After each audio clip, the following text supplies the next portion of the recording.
Durante la cena con mi hijo, recibí un mensaje de texto. Levántate y vete. No le digas nada a tu hijo. Lo que descubrí después me dejó helada. Mi nombre es Carmen, tengo 68 años, y esa noche de viernes pensé que estaba teniendo una cena normal con mi hijo Alejandro y mi nuera Mónica en su casa de la Colonia del Valle. Llevaba mi postre favorito para los nietos, flan napolitano casero, el mismo que había preparado para Alejandro desde que era pequeño. Estábamos sentados alrededor de la mesa de comedor que yo les había regalado cuando se casaron hace 15 años. Los niños, Sebastián de 12 años y Sofía de 9, me contaban sobre sus clases de natación mientras yo les servía más flan. Mónica parecía nerviosa esa noche, revisando constantemente su teléfono, pero pensé que era por el trabajo en la agencia de publicidad. Alejandro me estaba contando sobre un proyecto nuevo en su empresa constructora cuando mi celular vibró sobre la mesa. Era un mensaje de un número desconocido. Levántate y vete. No le digas nada a tu hijo. Si quieres saber la verdad sobre lo que están planeando para ti, sal de la casa y espérame en el café La Parroquia de la esquina. Tienes 10 minutos. Mi sangre se heló. ¿Quién me estaba escribiendo? ¿Qué verdad? ¿Qué estaban planeando para mí? Miré alrededor de la mesa. Alejandro seguía hablando animadamente sobre su trabajo. Los niños reían jugando con las cucharas del flan. Y Mónica me estaba observando con una expresión extraña en los ojos, como si estuviera esperando algo. «Abuelita, ¿estás bien?», preguntó Sebastián. «Te ves pálida». «Sí, mi amor», mentí, guardando rápidamente el teléfono en mi bolsa. «Solo me mareé un poquito. Creo que necesito tomar aire fresco». «¿Quieres que te lleve a casa, mamá?», preguntó Alejandro, empezando a levantarse. No, respondí rápidamente, recordando las palabras del mensaje. «Es solo un mareo. Voy a caminar un poquito por la cuadra para que me dé el aire. En 10 minutos regreso». Mónica se tensó visiblemente cuando dije eso. «¿Estás segura, suegrita?», me preguntó con voz forzada. «Mejor quédate aquí. Te traigo un té de manzanilla». Pero yo ya estaba poniéndome mi rebozo azul, el que uso para las ocasiones especiales. «No te preocupes, Mónica. Conozco esta colonia como la palma de mi mano. Vengo caminando aquí desde que ustedes se casaron. Salí de esa casa con el corazón latiendo tan fuerte que pensé que se me iba a salir del pecho. El café La Parroquia estaba a solo una cuadra, pero esa caminata se sintió como la más larga de mi vida. ¿Quién me había enviado ese mensaje? ¿Por qué tenía que salir sin decirle nada a Alejandro? ¿Qué verdad era tan terrible que no podía escucharla frente a mi propio hijo? Cuando llegué al café, una mujer de aproximadamente 40 años se levantó de una mesa del rincón y me hizo señas. Era morena, elegante, con un vestido negro y expresión muy seria. «¿Señora Carmen?», me preguntó cuando me acerqué. «Sí, soy yo. ¿Usted me mandó el mensaje?». «Sí, mi nombre es Lucia y trabajo en el despacho de abogados donde su nuera Mónica ha estado yendo las últimas semanas». Mi mundo comenzó a tambalearse. «Siéntese, por favor», me dijo Lucía, señalando la silla frente a ella. «Lo que tengo que decirle va a cambiar su vida para siempre. Sigue mi historia hasta el final y comenta la ciudad desde donde me estás viendo para saber qué tan lejos ha llegado mi relato». Lo que esa mujer me reveló esa noche sobre la conspiración que mi propia familia estaba planeando contra mí fue algo que jamás imaginé que pudiera pasar. Me senté frente a Lucía con las manos temblando. El café estaba casi vacío a esa hora de la noche. Solo quedábamos nosotras y una pareja joven en la mesa del fondo. La música de mariachi sonaba bajito desde las bocinas, pero yo apenas podía escuchar nada que no fuera el latido de mi propio corazón. «Señora Carmen», comenzó Lucía con voz suave pero seria, «antes de contarle lo que sé, necesito que me cuente sobre su situación familiar. ¿Vive usted sola?». «Sí», respondí todavía confundida. «Desde que murió mi esposo Roberto hace 5 años, vivo en mi casa de la colonia Roma Norte, la que compramos cuando Alejandro tenía 10 años. Roberto había sido el amor de mi vida durante 42 años de matrimonio. trabajaba como contador en una empresa de textiles y yo me dedicaba al hogar después de que nació Alejandro. Éramos una familia tradicional, feliz, sin grandes lujos pero sin carencias importantes. ¿Y cómo es su relación con su hijo y su nuera? Suspiré, pensando en los últimos años. Alejandro siempre ha sido un buen hijo. Cuando Roberto murió, él fue el que se encargó de todos los trámites, del funeral, de ayudarme con los papeles del seguro de vida. Viene a visitarme 2 veces por semana, me lleva al doctor, al supermercado. Era cierto, Alejandro había sido mi apoyo durante el duelo. Tenía 38 años cuando su papá murió. Ya era un ingeniero civil exitoso, con su propia empresa constructora. Se había casado con Mónica en 2008, una mujer ambiciosa que trabajaba en publicidad y que siempre me había tratado con respeto, aunque nunca con verdadero cariño. Y económicamente, ¿cómo anda usted de dinero? La pregunta me sorprendió, pero algo en la seriedad de Lucía me hizo responder honestamente. Bien, gracias a Dios. Roberto era muy previsor. Tenemos la casa pagada, tengo mi pensión de viudez, y el seguro de vida que dejó Roberto fue generoso. También tenemos algunos ahorros y unas propiedades que compramos cuando el negocio de construcción de Alejandro estaba comenzando. ¿Propiedades? Lucía se inclinó hacia adelante más interesada. Sí, continué. Hace 10 años, cuando Alejandro comenzó su empresa, necesitaba capital. Roberto y yo decidimos ayudarlo. Vendimos nuestro terreno en Cuernavaca y compramos 2 departamentos en renta aquí en la Roma Norte. Los pusimos a nombre de Alejandro para que él tuviera más propiedades que le ayudaran con los créditos bancarios para sus proyectos. En realidad, habían sido 3 departamentos, pero uno lo vendimos el año pasado para ayudar a Alejandro con un proyecto grande que había tenido problemas de financiamiento. Era normal que los hijos necesitaran ayuda de los padres, ¿no? Los departamentos generan una renta mensual de 25,000 pesos, expliqué. Alejandro me da la mitad y él se queda con la otra mitad como pago por administrarlos. Es un arreglo justo. ¿Y quién maneja sus finanzas, señora Carmen? Alejandro me ayuda con eso, respondí. Él entiende mejor los bancos, los impuestos, esas cosas complicadas que yo no sé manejar. Cada mes me trae un estado de cuenta para que vea cómo están las inversiones. Me explica los movimientos. Lucía tomó notas en una libreta pequeña. ¿Ha firmado usted documentos recientemente? ¿Poderes notariales, testamentos, cambios en propiedades? Bueno, sí, dije tratando de recordar. Hace como 3 meses Alejandro me dijo que para efectos fiscales era mejor que hiciéramos algunos cambios. Me llevó con un notario, el licenciado Morales, que es amigo suyo.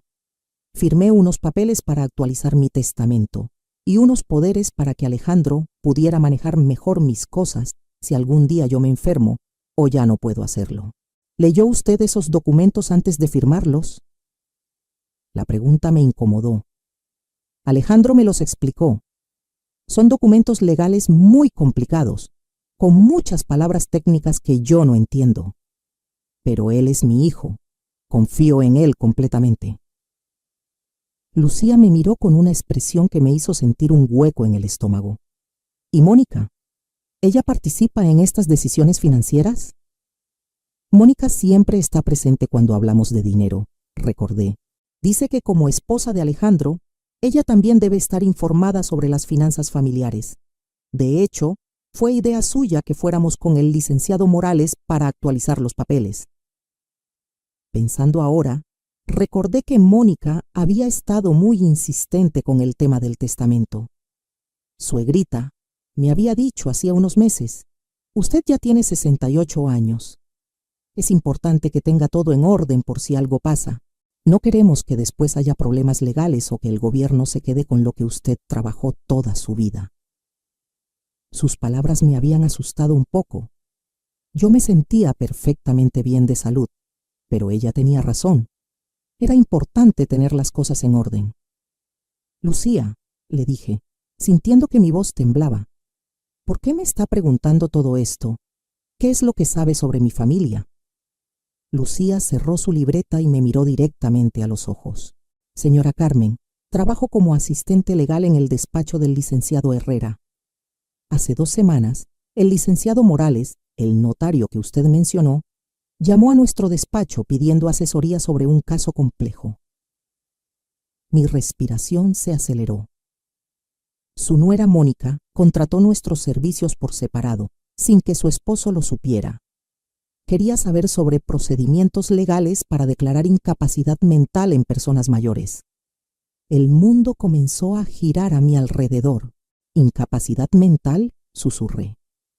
Mónica nos dijo que tenía una suegra de 68 años que estaba comenzando a mostrar signos de demencia senil, que se le olvidaban las cosas, que repetía las mismas historias, que a veces se confundía con las fechas y los nombres. Pero yo no, comencé a protestar.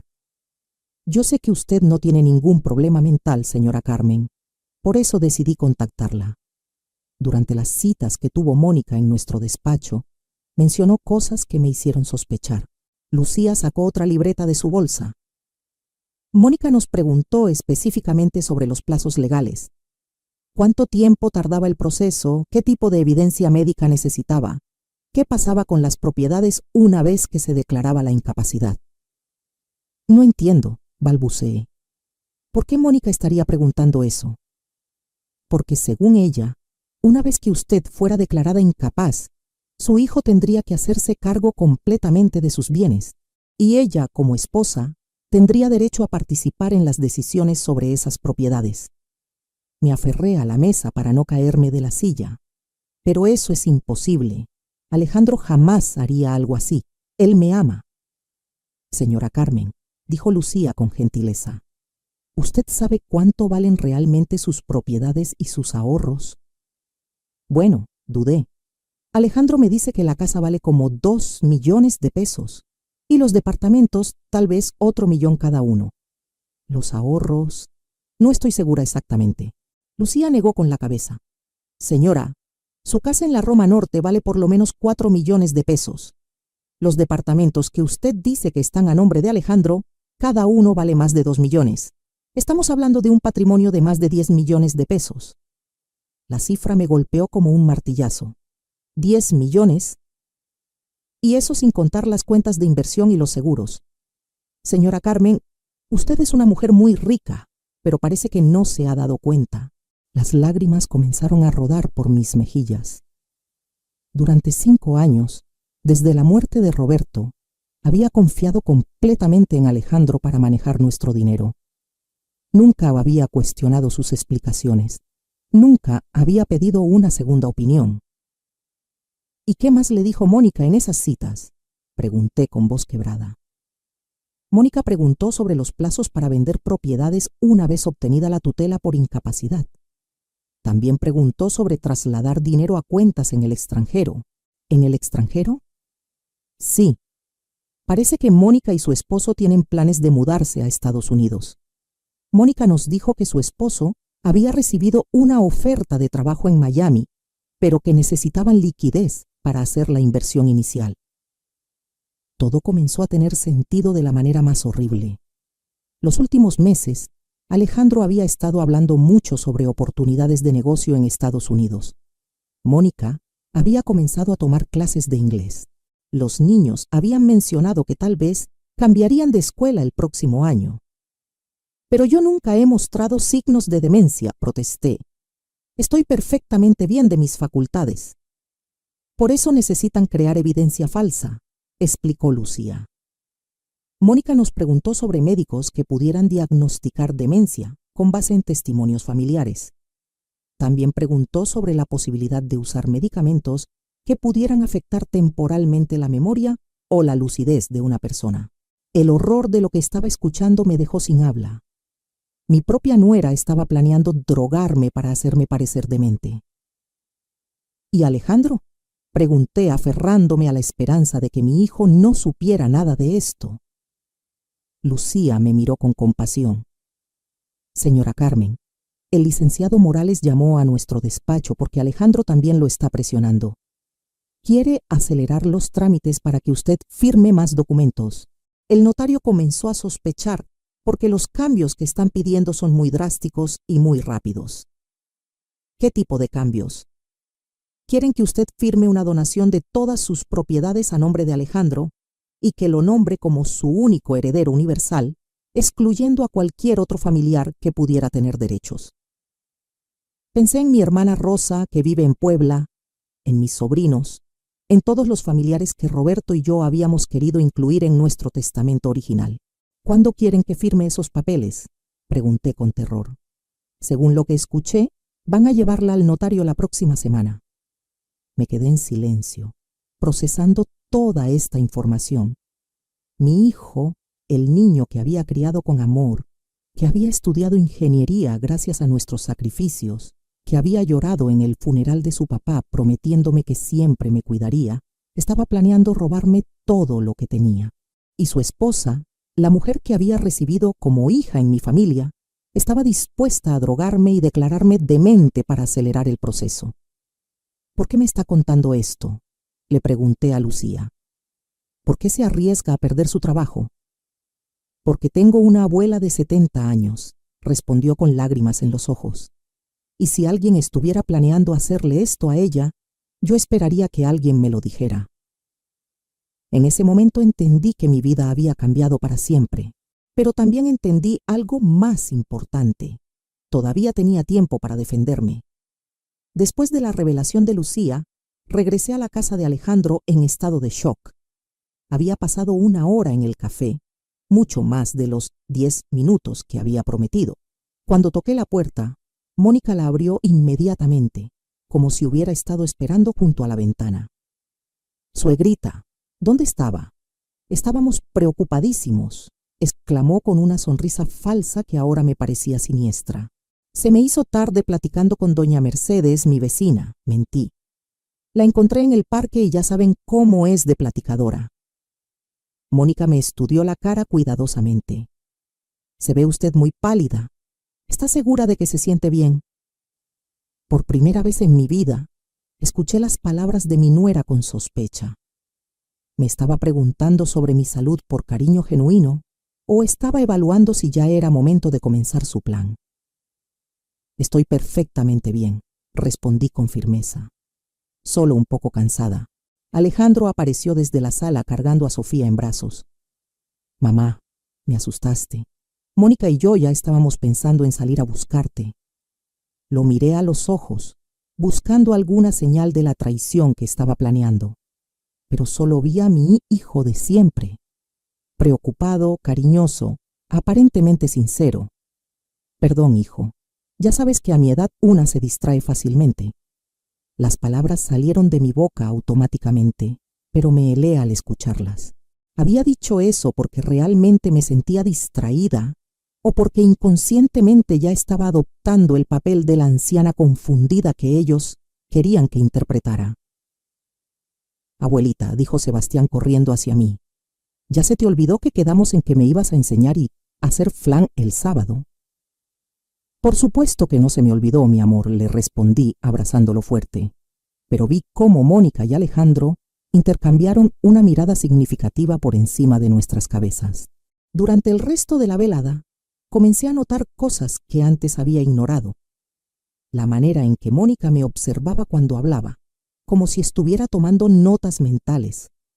Cómo Alejandro me hacía preguntas aparentemente inocentes sobre mi rutina diaria, mis medicamentos, si recordaba bien las citas médicas. «Mamá», me dijo mientras tomábamos café después de la cena, «ayer pasé por tu casa para dejarte unas naranjas que compré, pero no abriste. ¿Estabas durmiendo a las 3 de la tarde?» Era mentira. Yo había estado en casa toda la tarde del jueves, trabajando en mi jardín. Nunca había tocado la puerta. «No, hijo. Estuve en el jardín toda la tarde. Tal vez no escuché el timbre». «Qué extraño», murmuró Mónica. «El jueves yo también fui a visitarla a las 5 y tampoco abrió. Pensé que tal vez había salido, pero su carro estaba en el garaje». Otra mentira. Mónica no había ido a visitarme el jueves, pero me di cuenta de lo que estaban haciendo. Estaban construyendo una narrativa donde yo comenzaba a mostrar signos de confusión y aislamiento. ¿Estás segura de que te sientes bien, mamá?, insistió Alejandro. Últimamente te noto un poco despistada. ¿Despistada cómo?, pregunté manteniendo la calma. Bueno, la semana pasada me llamaste 3 veces para preguntarme la misma cosa sobre tu cita con el cardiólogo. Falso. Yo había llamado una sola vez para confirmar la hora, porque el doctor había cambiado su horario.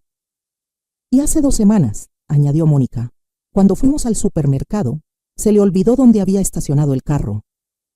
Mentira descarada. Habíamos ido en el carro de Mónica porque el mío estaba en el taller. Me di cuenta de que llevaban semanas, tal vez meses, fabricando evidencias de mi supuesta demencia. Y yo, como una tonta, no me había dado cuenta de que cada olvido que ellos mencionaban era una invención para construir su caso. Tal vez deberías ver ya a un doctor, mamá, sugirió Alejandro con voz preocupada, solo para asegurarnos de que todo esté bien. ¿Qué tipo de doctor?, pregunté, aunque ya sospechaba la respuesta. Un geriatra, respondió Mónica inmediatamente. O tal vez un neurólogo, alguien que se especialice en los cambios que vienen con la edad. De hecho, continuó Alejandro, Mónica conoce un doctor muy bueno, el doctor Salinas. Atiende a muchas personas de tu edad que han tenido pequeños episodios de confusión. Por primera vez en mi vida, miré a mi hijo y sentí miedo en lugar de amor.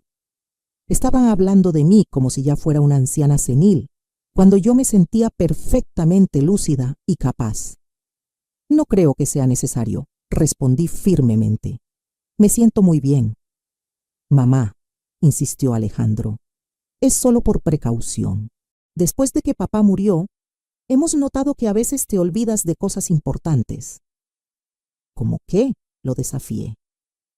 Alejandro y Mónica se miraron entre ellos, como si hubieran ensayado esta conversación. Bueno, comenzó Mónica, como el mes pasado cuando se le olvidó pagar la luz y se la cortaron. Mi sangre hirvió. Mónica, la luz nunca se cortó. Hubo un apagón en todo el barrio por unas obras de la CFE. ¿Estás segura, suegrita?, preguntó con una sonrisa condescendiente. Porque yo recuerdo claramente que usted nos habló muy angustiada porque había llegado a su casa y no tenía luz. Era cierto que los había llamado cuando llegué y encontré la casa sin luz, pero había sido por el apagón general, no porque no hubiera pagado el recibo. Sin embargo, la manera en que Mónica estaba recontando la historia hacía que sonara como si yo hubiera tenido un episodio de confusión, o como cuando perdió las llaves de la casa, añadió Alejandro. No las perdí, protesté. Las dejé adentro por accidente cuando salí a regar las plantas del frente. Sí, mamá, pero no recordabas haberlas dejado adentro. Estuviste buscándolas en la bolsa durante 1 hora antes de que se te ocurriera revisar si estaban adentro. La manera en que lo contaba hacía que un incidente perfectamente normal sonara como un signo de demencia. Me di cuenta de que llevaban meses reinterpretando cada pequeño olvido normal, cada distracción cotidiana, cada momento de confusión momentánea que cualquier persona de cualquier edad puede tener, y los estaban convirtiendo en evidencia de deterioro mental. ¿Saben qué?, dije poniéndome de pie. Creo que ya es hora de que me vaya a casa. ¿Quieres que te lleve, mamá?, ofreció Alejandro. No, gracias. Voy a tomar un taxi. ¿Estás segura? Ya es muy tarde y a veces los taxistas... Alejandro, lo interrumpí. He estado tomando taxis en esta ciudad durante más tiempo del que tienes de haber nacido. Creo que puedo manejar un viaje de 20 minutos. Vi cómo mi comentario molestó tanto a Alejandro como a Mónica. Acababa de demostrar que estaba perfectamente lúcida y capaz de tomar decisiones por mí misma. Bueno, dijo Mónica con una sonrisa tensa. Pero por favor llámenos cuando llegue a su casa, para saber que está bien. Por supuesto, besé a mis nietos, abracé a mi hijo y a mi nuera como había hecho miles de veces, pero ahora cada gesto se sentía como una actuación. Ellos actuaban como la familia preocupada, y yo tenía que actuar como si no supiera nada de sus planes. En el taxi de regreso a casa, mi mente trabajaba a toda velocidad. Lucía me había abierto los ojos, pero necesitaba más información. Necesitaba entender exactamente qué habían hecho con mis propiedades, cuánto tiempo tenía antes de que ejecutaran su plan y qué evidencia necesitaba para protegerme.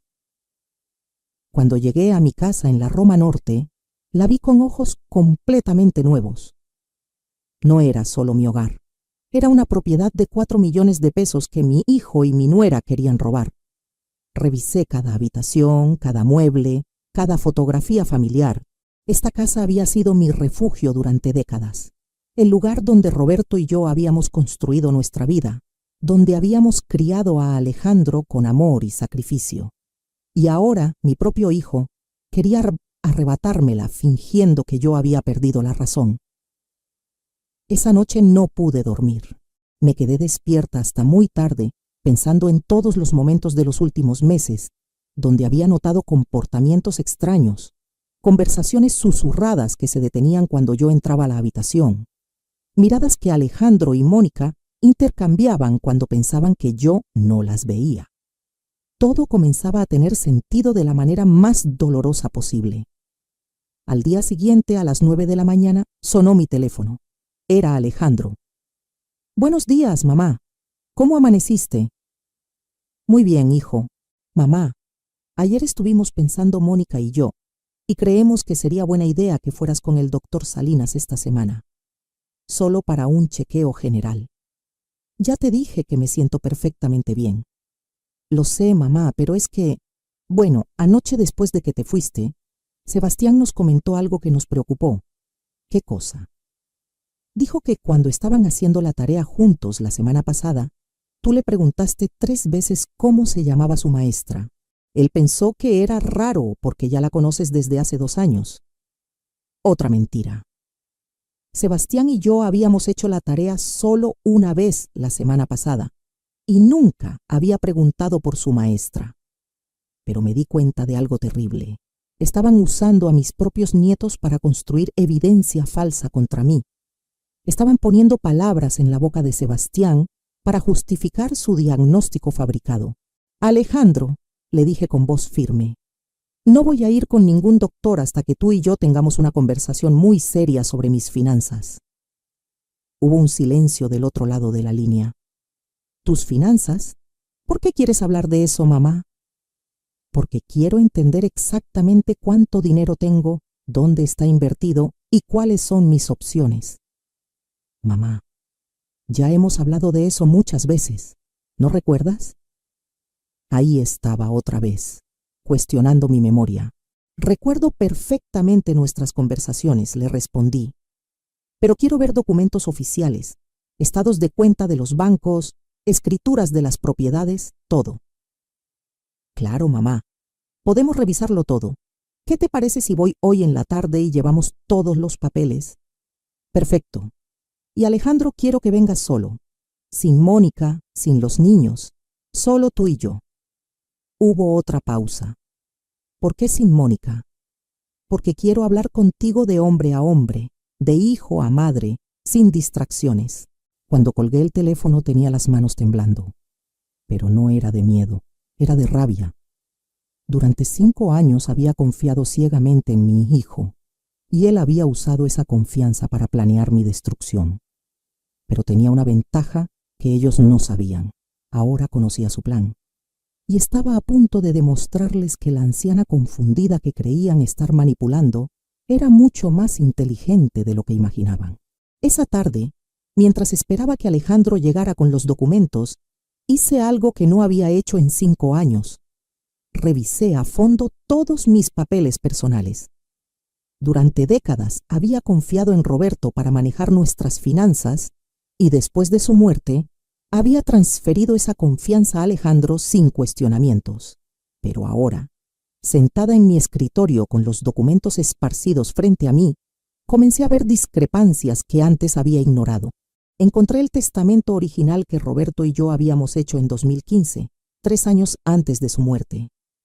En ese documento, yo heredaba todo automáticamente, y después de mi muerte, los bienes se repartían entre Alejandro, mi hermana Rosa y mis 2 sobrinos de Puebla. También había un fideicomiso para la educación de Sebastián y Sofía. Pero el testamento que había firmado hace 3 meses con el licenciado Morales era completamente diferente. En la nueva versión, Alejandro era mi único heredero universal, y no había ninguna mención de Rosa ni de mis sobrinos.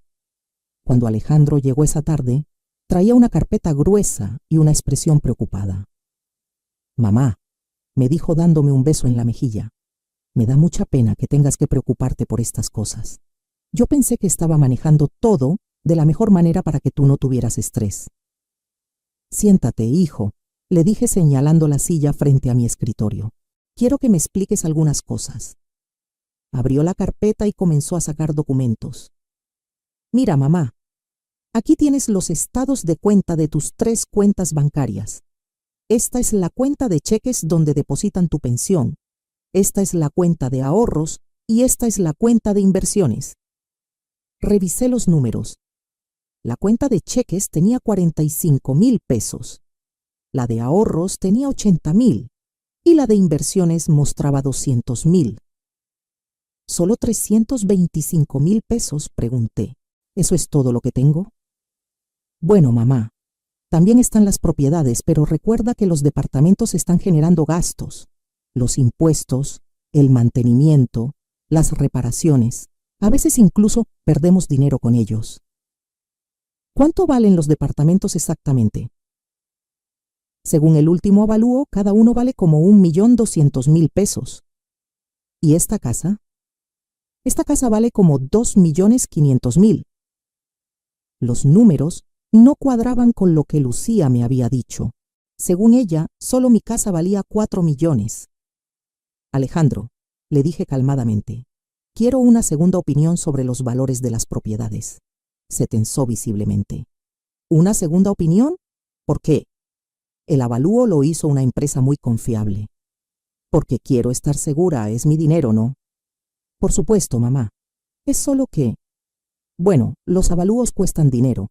Y si ya tenemos uno reciente, no me importa lo que cueste. Vi cómo su mandíbula se apretaba. Era la primera vez en años que yo cuestionaba sus decisiones financieras. ¿Sabes qué, hijo? También quiero copias de las escrituras de todas las propiedades. Las escrituras están aquí, dijo señalando unos documentos en la carpeta. Los tomé y comencé a leerlos cuidadosamente. Era la primera vez en años que realmente leía un documento legal en lugar de simplemente firmarlo. Lo que descubrí me heló la sangre. Los departamentos ya no estaban a nombre de Alejandro para facilitar los créditos bancarios como él me había dicho. Estaban a nombre de una empresa llamada Constructora Familiar S.A.D.C.V. ¿Qué es Constructora Familiar?, pregunté. Es mi empresa, mamá. ¿No te acuerdas? Te expliqué que por cuestiones fiscales era mejor crear una empresa para manejar las propiedades de renta. ¿Y quién más forma parte de esta empresa? Bueno, yo soy el director general y Mónica es la subdirectora. Es normal en los matrimonios que ambos esposos participen en los negocios familiares. ¿Mónica tiene poder de decisión sobre mis propiedades? Solo en caso de que a mí me pase algo, respondió rápidamente. Es una medida de seguridad. Continué revisando los documentos. Encontré algo que me hizo sentir náuseas. Un contrato de administración donde yo le daba poder a Alejandro para vender, hipotecar o transferir cualquiera de mis propiedades sin mi consentimiento explícito. ¿Cuándo firmé esto?, pregunté mostrándole el documento. Hace como 6 meses cuando fuimos con el licenciado Morales. ¿No recuerdas? Te expliqué que era para agilizar los trámites en caso de emergencia. ¿Qué tipo de emergencia requeriría que vendieras mis propiedades sin preguntarme? Bueno, mamá, dijo con voz paciente, como si le estuviera hablando a una niña. Imagínate que te enfermas gravemente o que tienes un accidente y no puedes tomar decisiones. Si necesitáramos dinero urgente para tu tratamiento médico, este poder me permitiría vender una propiedad rápidamente. Sonaba razonable, pero después de lo que Lucía me había contado, todo sonaba siniestro. ¿Y este otro documento?, pregunté señalando un papel que no reconocía. Es una actualización de tu testamento. Simplificamos las cosas para evitar problemas legales después. ¿Qué le pasó a la parte donde Rosa y mis sobrinos heredaban algo? Alejandro suspiró como si fuera una pregunta muy complicada. Mamá, tú y yo hablamos sobre esto. Rosa tiene su propia familia y sus propios bienes, y tus sobrinos viven en Estados Unidos ahora. Tienen buena posición económica. Decidimos que era mejor concentrar la herencia en la línea directa.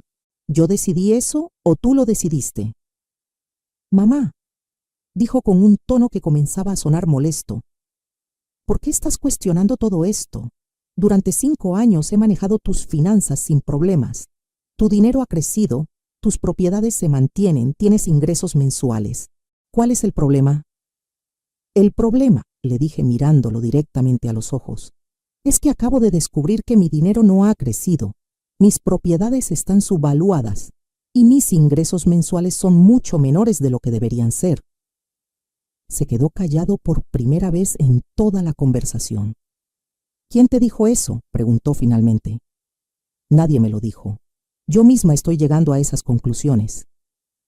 Mamá, dijo levantándose de la silla, creo que estás confundida. Tal vez deberías descansar un poco. Podemos continuar esta conversación mañana cuando estés más calmada. No estoy confundida, Alejandro. Y no necesito descansar, necesito respuestas. ¿Sabes qué?, dijo comenzando a recoger los documentos. Voy a pedirle al contador que prepare un reporte completo para ti. Números detallados, comparativos de mercado, todo.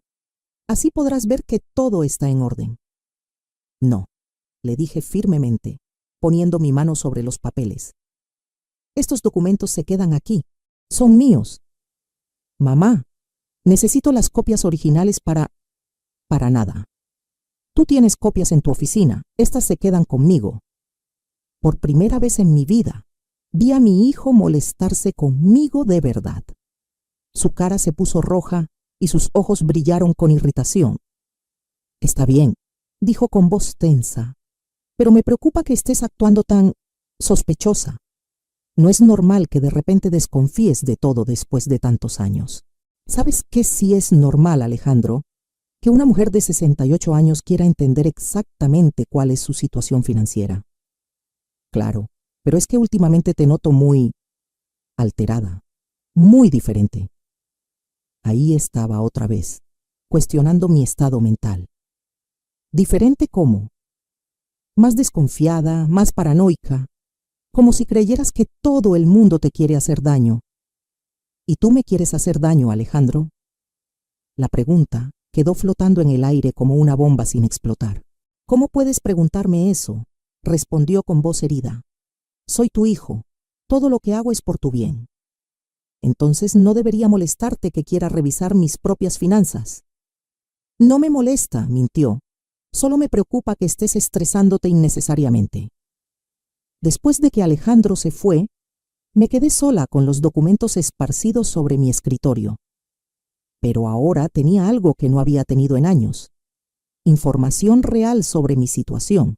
Y también tenía algo más importante, la certeza absoluta de que mi hijo me estaba mintiendo. Los números no cuadraban, las explicaciones eran inconsistentes, y cada vez que yo hacía preguntas específicas, él trataba de desviar la conversación hacia mi supuesto deterioro mental. Pero lo que más me dolía no eran las mentiras financieras. Era darme cuenta de que mi propio hijo, el niño que había criado con amor incondicional, me veía como un obstáculo que había que remover para obtener mi dinero. Esa noche tomé una decisión que cambiaría todo.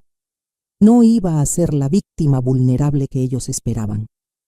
Iba a usar cada día de lucidez que me quedara para proteger lo que era mío y para descubrir hasta dónde llegaba su traición. Al día siguiente iba a comenzar mi propia investigación. Y cuando tuviera todas las pruebas que necesitaba, Alejandro y Mónica iban a descubrir que habían subestimado completamente a la mujer que creían poder engañar tan fácilmente. Por primera vez en meses, me fui a dormir sintiéndome poderosa en lugar de vulnerable. No sabía exactamente qué iba a hacer, pero sabía que no me iban a robar sin pelear. Al día siguiente llamé a Lucía al despacho de abogados. Necesitaba ayuda profesional, pero tenía que ser muy cuidadosa de no levantar sospechas. Lucía, le dije cuando contestó, necesito que me ayudes con algo, pero nadie puede saber que estamos en contacto. Por supuesto, señora Carmen, ¿qué necesita? Quiero que me recomiendes un valuador independiente para mis propiedades y también necesito el nombre de un contador que pueda revisar mis finanzas sin que mi hijo se entere. Puedo ayudarla con ambas cosas, pero señora Carmen, ¿va a confrontar a su hijo directamente? Todavía no. Primero necesito tener todas las pruebas. Si ellos sospechan que yo sé algo, pueden acelerar su plan. Tiene razón, le mando por mensaje los contactos que necesita. Esa misma mañana contraté al ingeniero Torres para que evaluara mi casa y al contador Jiménez para que revisara mis cuentas bancarias. Les pedí absoluta discreción y les pagué en efectivo para que no hubiera rastro de transferencias bancarias. Durante los siguientes días, actué como la abuela de siempre. Fui a visitar a Sebastián y Sofía, les llevé comida casera, les ayudé con la tarea. Pero ahora cada conversación con Alejandro y Mónica era como caminar sobre hielo delgado. «Suegrita», me dijo Mónica el miércoles mientras tomábamos café. ¿Ya pensó en lo que le dijimos sobre ir al doctor? ¿Cuál doctor?, pregunté fingiendo confusión. El doctor Salinas, el geriatra, para que le haga un chequeo general. Ah, sí. No he tenido tiempo. Es que nos preocupa mucho, insistió.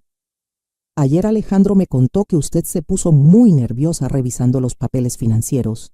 Eso no es normal en usted. No es normal que quiera entender mis propias finanzas. No, suegrita. Usted nunca se había preocupado por esas cosas. Siempre había confiado en Alejandro para manejarlas.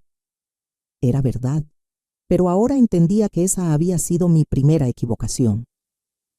Bueno, Mónica, a los 68 años una aprende que es mejor estar informada. Pero es que se puso usted tan alterada, continuó. Alejandro llegó a la casa muy preocupado. Dice que usted lo acusó prácticamente de robarle. No lo acusé de nada, solo hice preguntas. Señora Carmen, dijo Mónica usando ese tono condescendiente que ahora reconocía. ¿No cree que tal vez está usted siendo un poquito paranoica? Paranoica. Esa palabra otra vez. Paranoica por querer saber cuánto vale mi casa. Paranoica por desconfiar de su propio hijo después de 5 años de que él ha manejado todo perfectamente. El jueves por la mañana recibí los resultados del valuador. Mi casa valía 4.200.000 pesos, no 2.500.000 como Alejandro me había dicho. Los departamentos valían 2.400.000 cada uno, no 1.200.000. En total, mis propiedades valían más de 9 millones de pesos, no los 5 millones que aparecían en los documentos de Alejandro. El contador Jiménez me dio noticias aún peores. Mis cuentas bancarias habían tenido mucho más dinero durante los últimos años, pero había habido transferencias constantes a cuentas que yo desconocía. Señora Morales, me dijo cuando nos reunimos en su oficina, según los estados de cuenta que conseguí directamente del banco, usted debería tener por lo menos 800.000 pesos en la cuenta de inversiones, no 200.000. ¿A dónde se fue el dinero? Hay transferencias mensuales a una cuenta empresarial, Constructora Familiar S.A., EDC1B, la empresa de Alejandro y Mónica. ¿Por cuánto dinero estamos hablando? En los últimos 2 años se han transferido 600.000 pesos de sus cuentas a esa empresa. 600.000 pesos robados de mis propias cuentas, justificados probablemente como gastos de mantenimiento o inversiones. ¿Y hay alguna manera de recuperar ese dinero? Si usted puede demostrar que esas transferencias se hicieron sin su consentimiento o conocimiento, sí se puede recuperar, pero necesitaría pruebas muy sólidas. Esa tarde, mientras cocinaba lentejas para la cena, mi rutina normal de siempre, mi mente trabajaba furiosamente planeando mi estrategia. No podía confrontar a Alejandro directamente todavía. Si él sabía que yo había descubierto el fraude, podía acelerar el plan de declararme incapaz mentalmente. Según Lucía, ya tenían todo preparado con el doctor Salinas para hacer el diagnóstico falso. Necesitaba más evidencia, pero también necesitaba proteger lo que me quedaba. El viernes llamé al banco donde tenía mis cuentas. Buenos días, le dije al ejecutivo de cuentas. Quiero hacer algunos cambios en mis cuentas. Por supuesto, señora Morales. ¿Qué tipo de cambios? Quiero cancelar todos los poderes que le di a mi hijo para manejar mis cuentas. ¿Está segura? Según nuestros registros, el señor Alejandro ha estado manejando sus cuentas durante varios años sin problemas. Estoy completamente segura. Necesitaría que viniera personalmente para firmar los documentos de revocación. Perfecto. Puede ser hoy mismo. Esa tarde fui al banco y revoqué todos los poderes que Alejandro tenía sobre mis cuentas. También cambié las claves de acceso y solicité que me enviaran los estados de cuenta directamente a mi casa, no a la oficina de Alejandro, como había sido durante años. ¿Hay algo más que podamos hacer por usted?, me preguntó el ejecutivo. Sí, quiero que pongan una alerta en mis cuentas. Si alguien trata de hacer transferencias o movimientos grandes sin mi presencia física, aquí en el banco, quiero que me llamen inmediatamente a mi teléfono personal. Perfecto, eso se puede hacer. El sábado, Alejandro llegó a mi casa como cada fin de semana. Hola, mamá, ¿cómo has estado? Muy bien, hijo, ¿quieres café? Claro. Oye, mamá, ¿ya pensaste en lo del doctor Salinas? ¿Cuál doctor?, pregunté inocentemente. Alejandro me miró con preocupación exagerada. El geriatra, mamá, el que te recomendamos Mónica y yo. Hablamos de eso hace solo 3 días. Ah, sí, se me había olvidado. Vi cómo sus ojos se iluminaron al escuchar la palabra olvidado. Estaba recopilando evidencia de mis supuestos problemas de memoria. Mamá, eso es exactamente lo que nos preocupa, que se te olviden cosas importantes. Tienes razón, hijo. Tal vez sí debería ir al doctor. Su sonrisa fue inmediata. Perfecto, voy a hacer la cita para esta semana. Está bien.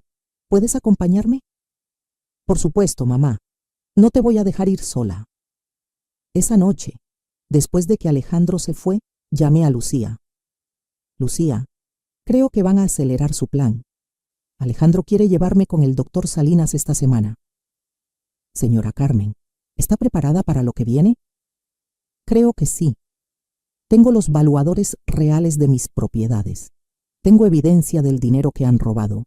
Y ya protegí mis cuentas bancarias. ¿Y qué piensa hacer? Voy a ir a esa cita médica. Pero antes voy a prepararme para demostrar que estoy perfectamente cuerda. ¿Cómo? Voy a grabar toda la consulta. Voy a hacer que el doctor Salinas se retracte de cualquier diagnóstico falso frente a testigos. Y después voy a confrontar a mi hijo con todas las pruebas que tengo. Es arriesgado, señora Carmen. Lo sé, pero estoy cansada de fingir que no sé nada.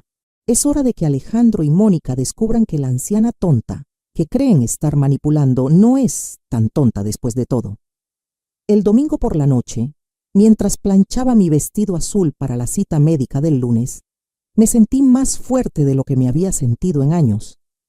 Durante 5 años había sido víctima de la manipulación de mi propio hijo, pero ahora tenía información, tenía pruebas y, más importante, tenía un plan. Alejandro y Mónica habían subestimado completamente a la mujer que creían poder engañar tan fácilmente. Estaban a punto de descubrir su error. El lunes por la mañana me vestí con especial cuidado.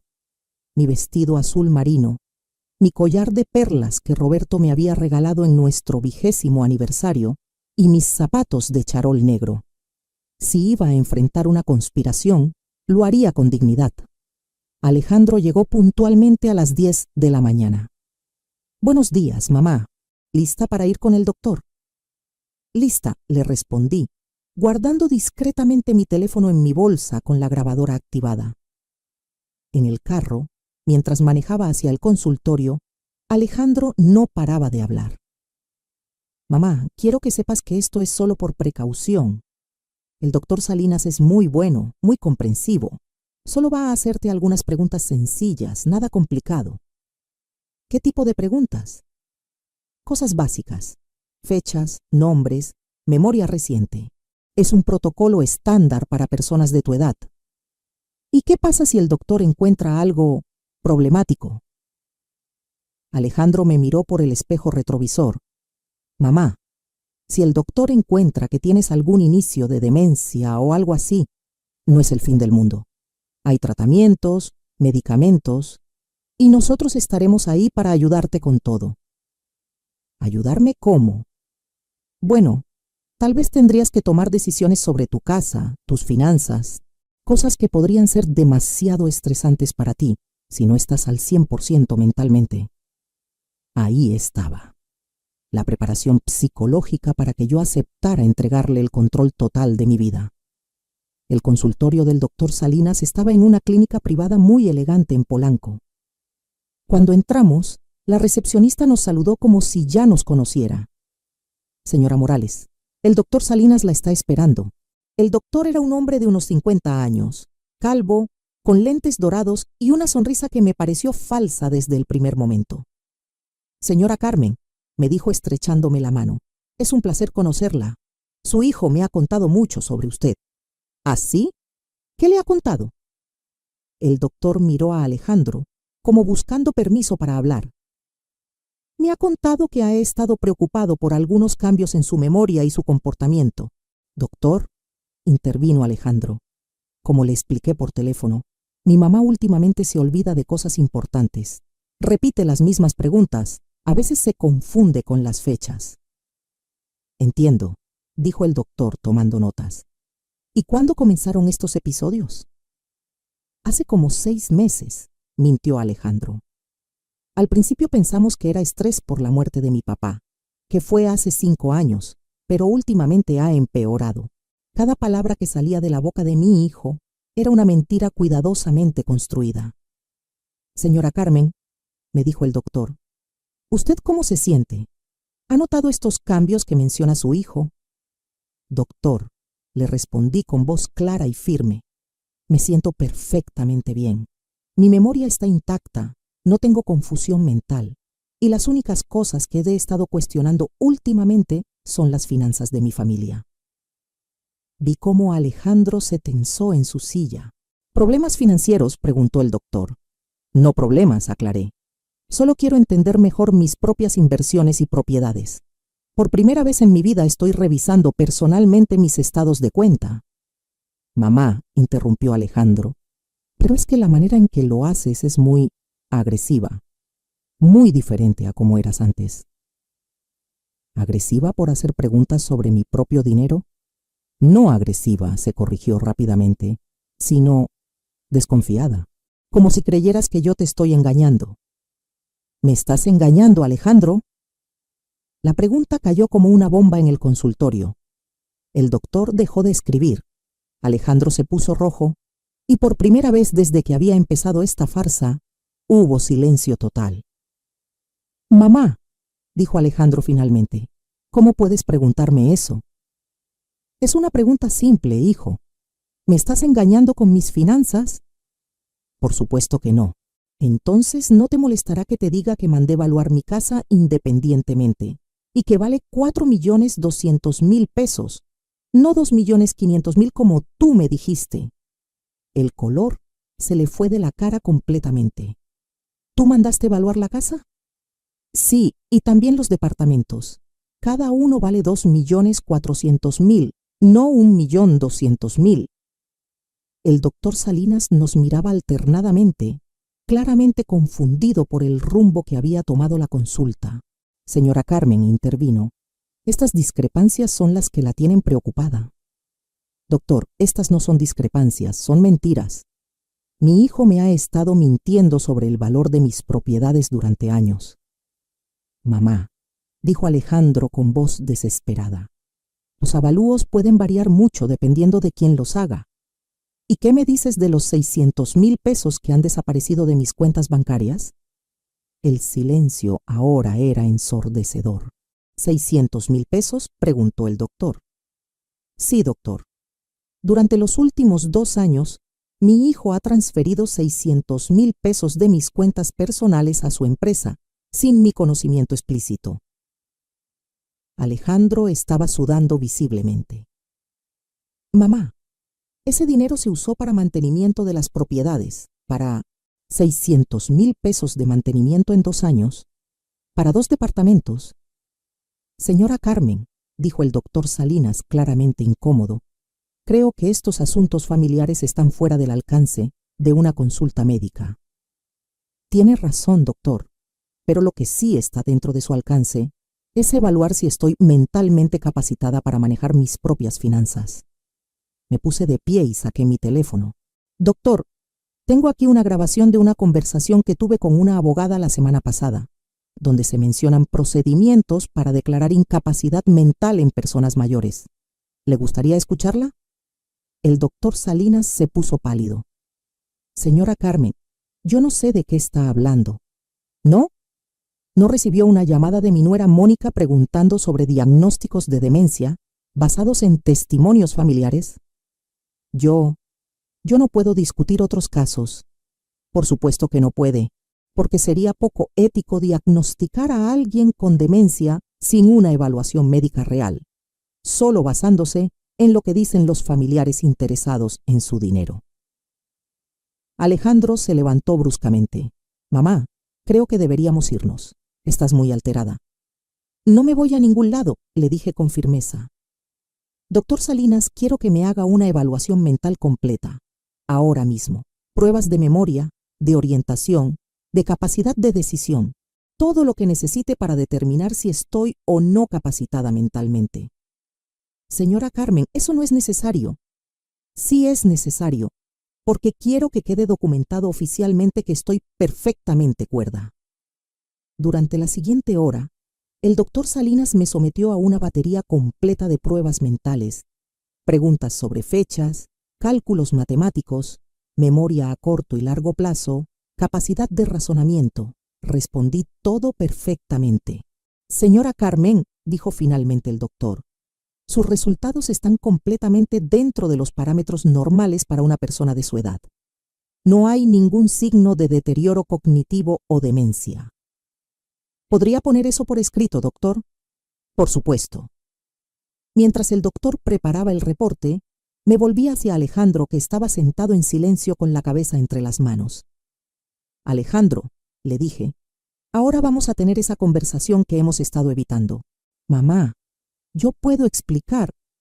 No necesitas explicar nada. Sé exactamente lo que has estado haciendo.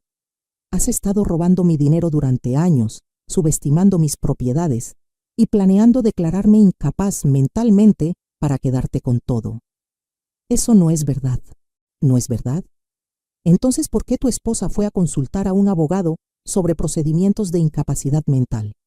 Alejandro finalmente me miró a los ojos y por primera vez vi algo que nunca había visto antes en la cara de mi hijo. Culpa genuina. Mamá, susurró, las cosas se nos salieron de control. Teníamos deudas, problemas con la empresa, y eso te daba derecho a robarme. No te estábamos robando. Íbamos a devolverte todo cuando el negocio mejorara. ¿Cuándo? ¿Después de declararme demente y quitarme mis propiedades? Ese nunca fue el plan real. Era exactamente el plan. Exploté por primera vez. Tu esposa ya tenía citas con abogados, ya tenían preparado al doctor, ya habían calculado cuánto tiempo les tomaría. El doctor Salinas carraspeó incómodamente. Señora Carmen, aquí tiene su evaluación médica completa. Certifico que usted está en plenas facultades mentales. Tomé el documento y lo guardé cuidadosamente en mi bolsa. Gracias, doctor. Y espero que en el futuro sea más cuidadoso sobre los casos que acepta. Salimos del consultorio en silencio total. En el carro, Alejandro no arrancaba. Mamá, dijo finalmente, ¿qué va a pasar ahora? Ahora vamos a ir a tu casa, le respondí, y vamos a tener una conversación familiar completa, con Mónica presente. Mamá, Mónica no sabe nada de... Alejandro, lo interrumpí. No me mientas más. Ya sé todo, todo. El viaje a su casa fue el más largo de mi vida, pero por primera vez en meses no era yo la que tenía miedo. Era mi turno de ser la que tenía el control. Cuando llegamos a casa de Alejandro, Mónica estaba en la cocina preparando la comida. Se veía relajada, confiada, como si todo estuviera saliendo según sus planes. «Suegrita, ¿cómo le fue con el doctor?», preguntó con una sonrisa dulce que ahora me daba náuseas. «Muy bien, Mónica. El doctor me dio un certificado médico confirmando que estoy en perfectas facultades mentales». La sonrisa se le borró de la cara inmediatamente. Miró a Alejandro buscando una explicación, pero él tenía la vista fija en el suelo. ¿Un certificado? ¿Por qué necesitaría un certificado? Para demostrar que estoy perfectamente cuerda cuando los demande por fraude. Mónica se puso pálida como la pared. ¿Demandar? ¿De qué está hablando? Me senté en la sala y saqué todos los documentos de mi bolsa. Los avalúos reales de las propiedades, los estados de cuenta del banco, el reporte del contador y el certificado médico. «Siéntense los dos», les ordené. «Es hora de que sepan exactamente lo que sé». Durante los siguientes 30 minutos les mostré cada evidencia, cada discrepancia, cada mentira que habían construido durante años. 600,000 pesos robados de mis cuentas, comencé. 4 millones de pesos de diferencia en el valor real de mis propiedades. Una empresa creada para manejar mis bienes sin mi consentimiento informado. «Suegrita», interrumpió Mónica con voz temblorosa, «debe haber un error». «El único error fue confiar en ustedes», le respondí. «Mónica, tengo grabaciones de tu abogada contando sobre tus consultas para declararme incapaz mentalmente. Tengo evidencia de que planeas mudarte a Estados Unidos con mi dinero». «¿Grabaciones?», susurró. «Sí, y también tengo testigos de que buscaste médicos dispuestos a diagnosticar demencia sin evaluaciones reales». Alejandro finalmente habló. «Mamá, todo esto comenzó porque teníamos problemas económicos graves. La empresa estaba quebrando, debíamos dinero a los bancos. ¿Y eso les daba derecho a robarme?». «No te estábamos robando», insistió Mónica. «Solo tomamos prestado dinero que de todas formas iba a ser de Alejandro cuando yo muriera», completé la frase, «o cuando me declararan demente». «Nunca quisimos lastimarte, mamá», dijo Alejandro con lágrimas en los ojos. «Solo necesitábamos tiempo para arreglar nuestros problemas. Tiempo que pensaban ganar haciéndome pasar por loca». En ese momento llegaron Sebastián y Sofía de la escuela. Corrieron hacia mí como siempre. «Abuelita, ¿por qué están todos tan serios?», preguntó Sebastián. Miré a mis nietos y sentí que el corazón se me partía. Ellos no tenían culpa de nada, pero iban a sufrir las consecuencias de las acciones de sus padres. «Niños», les dije, «necesitan ir a su cuarto a hacer la tarea. Los adultos necesitamos terminar de hablar». Después de que los niños se fueron, continué con mi revelación. Esta mañana, antes de ir al médico, fui al banco y revoqué todos los poderes que Alejandro tenía sobre mis cuentas. También contraté a un abogado especialista en fraude financiero. «¿Un abogado?», preguntó Mónica con terror. «Sí, el licenciado Herrera. Me dijo que con las evidencias que tengo, puedo no solo recuperar todo el dinero robado, sino también demandarlos penalmente por fraude y abuso de confianza». «Mamá, por favor», suplicó Alejandro. «Somos familia». «La familia no se roba entre sí, Alejandro». Saqué un documento de mi bolsa. «Pero voy a darles una oportunidad que ustedes nunca me dieron a mí. La oportunidad de hacer lo correcto». «¿Qué quiere decir?», preguntó Mónica. «Tienen 2 opciones. Primera opción, los demando penalmente. Con las pruebas que tengo, probablemente vayan a la cárcel por fraude. Alejandro perdería su licencia profesional, ustedes perderían esta casa y mis nietos crecerían sabiendo que sus padres son criminales». Los 2 estaban llorando ahora. «¿Cuál es la segunda opción?», preguntó Alejandro. «Me devuelven cada peso que me robaron. todos los 600,000 pesos, con intereses. Transfieren de vuelta a mi nombre las propiedades que pusieron en su empresa y firman un documento renunciando a cualquier herencia futura. ¿Renunciar a la herencia?, preguntó Mónica horrorizada. Sí. Ustedes demostraron que no merecen heredar nada mío. Cuando yo muera, mis bienes irán a mis nietos en un fideicomiso que ustedes no podrán tocar hasta que ellos cumplan 25 años. Pero mamá, protestó Alejandro, ¿cómo vamos a pagar 600,000 pesos? No tenemos ese dinero. Ese es su problema. Pueden vender esta casa, pueden pedir préstamos, pueden trabajar doble turno, pero me van a pagar cada centavo. ¿Y si no podemos?, preguntó Mónica. Entonces los demando y van a la cárcel. Les di 3 días para decidir. Durante esos 3 días no supe nada de ellos, pero el viernes por la tarde, Alejandro apareció en mi casa con documentos en la mano. Mamá, me dijo con voz derrotada, aceptamos tus términos. ¿Todos? Todos. Vamos a vender nuestra casa para pagarte. Ya hablamos con un agente inmobiliario. ¿Y Mónica está de acuerdo? Mónica se va a ir con su hermana a Mérida por un tiempo. Necesita procesar todo esto. Era la primera buena noticia que había recibido en meses. ¿Y los niños? Van a quedarse conmigo. No quiero separarlos de su escuela, de sus amigos. Alejandro, le dije, quiero que entiendas algo muy claramente. Si alguna vez, de cualquier manera, tratas de manipular o engañar a tus hijos como me hiciste a mí, no habrá segunda oportunidad. ¿Entendido, mamá? 6 meses después, mi vida había cambiado completamente.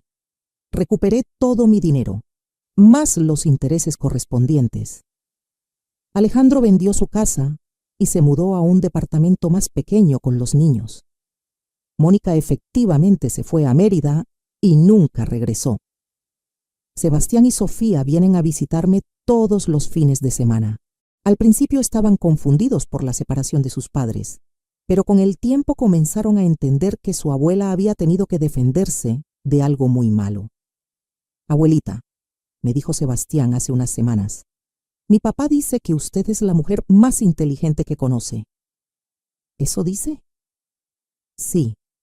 Dice que él cometió un error muy grande, pero que usted le enseñó que los errores tienen consecuencias. Alejandro y yo estamos reconstruyendo nuestra relación lentamente. Ya no es la relación ciega de confianza que teníamos antes, pero tal vez eso esté bien. Ahora es una relación basada en respeto mutuo y honestidad. Él viene a visitarme una vez por semana y siempre trae todos los documentos financieros que maneja para mí. Todo transparente, todo explicado al detalle. ¿Me perdonas, mamá?, me preguntó el mes pasado. Te perdono, le respondí, pero nunca voy a olvidar lo que pasó. Y espero que tú tampoco lo olvides. Con el dinero recuperado decidí hacer algunos cambios en mi vida. Contraté a un administrador financiero independiente para manejar mis inversiones. También actualicé mi testamento con un abogado diferente, estableciendo el fideicomiso para mis nietos como había prometido. Pero lo más importante fue lo que hice conmigo misma. A los 68 años aprendí la lección más valiosa de mi vida. Nunca es demasiado tarde para defenderte. Nunca eres demasiado viejo para ser inteligente. Y la confianza ciega, incluso en la familia, puede ser peligrosa. Me inscribí en clases de computación para aprender a manejar mis finanzas digitalmente.